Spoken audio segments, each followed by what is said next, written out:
like to bring to you the chemistry of polymerization. Now, I don't know if you remember your chemistry, but this is the molecule of sugar. All carbohydrates, when digested, becomes a monosaccharide, simple sugar. And that is the sugar that we absorb in the small intestine. No food that is absorbed in the small intestine unless they are monomerized. For sugar, for carbohydrate, it has to be turned into glucose before it is absorbed in our intestine. For fats, before the fats could be absorbed into our intestine, it has to be converted into alcohol and fatty acids. That's why if you eat fat, as if you have drunk alcohol, because fat has always alcohol.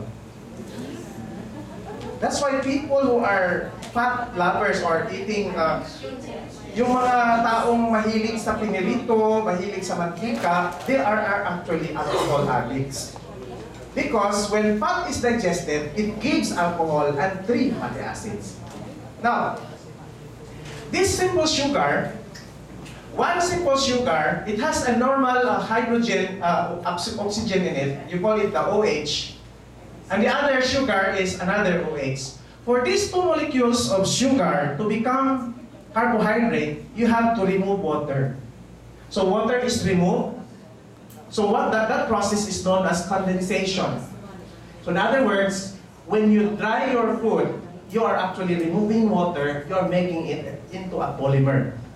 You call this portion, this is a chemical bond that is so strong. You call it glycosidic bond. A glycosidic bond between 2 molecules of sugar is very, very strong that even if you boil it the whole day, it will not break. So that is what we mean by polymer. So when